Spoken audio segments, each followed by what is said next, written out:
সামনে আসিতেছে 5 আগস্ট অথবা আমাদের 36 জুলাই, আর এর আগে হয়তোবা জাতি আরও একটি সুসংবাদ পেতে যাচ্ছে। 5 আগস্টের আগে হয়তোবা রাষ্ট্রপতির পরিবর্তন হতে যাচ্ছে। তবে রাষ্ট্রপতি শাহাবুদ্দিন চুপ্পুকে সরালে কে হতে পারেন পরবর্তী বাংলাদেশের রাষ্ট্রপতি, এর ভেতরে দুটো নাম আলোচনায় এসেছে খুব তোড়জোড়ভাবে। এক, বিএনপির চেয়ারপারসন বেগম খালেদা জিয়া, আর দ্বিতীয়ত মাহমুদুর রহমান। ছাত্র জনতার গণ অভ্যুত্থানে 5 আগস্ট শেখ হাসিনা দলবল সহ পালিয়ে গেলেও রেখে যান তার অন্যতম পার্ট রাষ্ট্রপতি শাহাবুদ্দিন চুপ্পুকে। আর দেশের ভেতরে যত বিশৃঙ্খলা, এর পেছনে রয়েছে ওয়াকারুজ্জামান এবং রয়েছে এই রাষ্ট্রপতি শাহাবুদ্দিন চুপ্পু।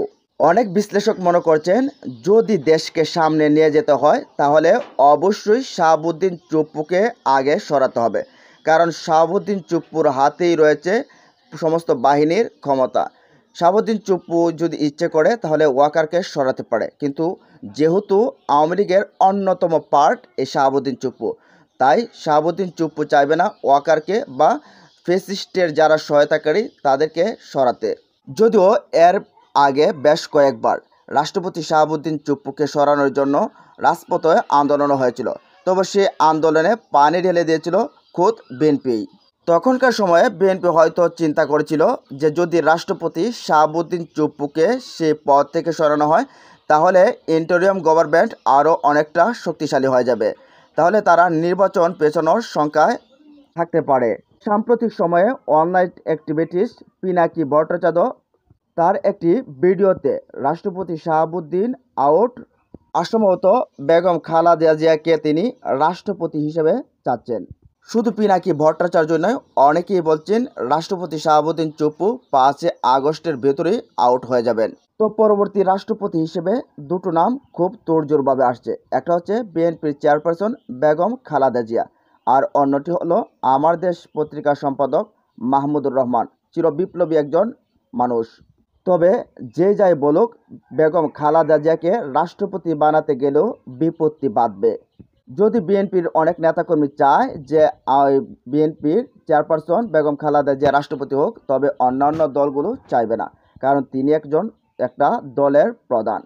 অপরদিকে বিভিন্ন দলও বিএনপির প্রতি ক্ষোভ রয়েছে, কারণ তারা চাইবে না এই খালেদা জিয়া রাষ্ট্রপতি হোক। 2013 সাল 5 মে শাপলা চত্বর, যেখানে নারকীয় এক হত্যাকাণ্ড চালিয়েছিল আওয়ামী ফ্যাসিস্ট সরকার। শাপলা চত্বরে নিরীহ এই নিরস্ত্র আলেমরা জড়ো হয়েছিল 13 দফা দাবি নিয়ে। তখন বেগম খালেদা জিয়া তাদের নেতাকর্মীদের কাছে বার্তা পৌঁছে দিয়েছিলেন যে তোমরা হেফাজতের পাশে দাঁড়াও, হেফাজতকে সহযোগিতা করো। কিন্তু তৎকালীন সময়ে বেগম খালেদা জিয়ার আহ্বানে কেউ সাড়া দেয়নি। যখন দিন পেরিয়ে রাত গড়ালো, তখন ফ্যাসিস্ট হাসিনার সরকারের এই লেলিয়ে দেওয়া বাহিনী অতর্কিত হামলা চালায় এই নিরীহ নিরস্ত্র আলেম ছাত্রদের উপর, আর এতে অসংখ্য আলেম ছাত্র নিহত হয়।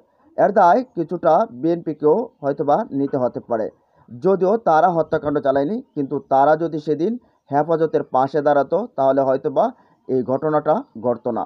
কিন্তু বিএনপির চেয়ারপারসনের কথাই সেদিন বিএনপির নেতারা শোনেনি। যদি এখন বেগম খালেদা জিয়াকে রাষ্ট্রপতি বানাতে হয় তাহলে সর্বপ্রথম বিরোধিতাটা আসবে হেফাজত থেকে। ইতিমধ্যে আল্লামা মামুনুল হক তিনি বলেই ফেলছেন শীত 5 মে শাপলা চত্বরের ঘটনাকে কেন্দ্র করে। তিনি বলেন, ওই দিন যদি আপনারা আমাদের পাশে দাঁড়াতেন, আপনারা নেত্রী সেখানে নির্দেশ দিয়েছিলেন, কিন্তু তারপরও আপনারা পাশে দাঁড়াননি। সেদিন যদি আপনারা পাশে দাঁড়াতেন তাহলে এরকম হত্যাকাণ্ড চালানোর সাহস পেত না এই খুনি হাসিনা। তবে আপনারা সেদিন বেইমানি করেছিলেন। তাতে বোঝা যাচ্ছে অনেকগুলো দলই বেগম খালেদা জিয়াকে রাষ্ট্রপতি হোক সেটা চাইবে না।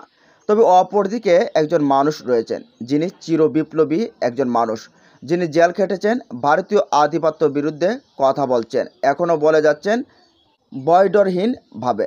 তিনি হচ্ছেন আমার দেশ পত্রিকার সম্পাদক মাহমুদুর রহমান। এর আগে অনেকেই বলছিল যে চুপ্পুকে সরিয়ে মাহমুদুর রহমান সাহেবকে রাষ্ট্রপতি বানানোর জন্য। তবে হয়তোবা সময় বলে দেবে কে হচ্ছেন আগামীর রাষ্ট্রপতি।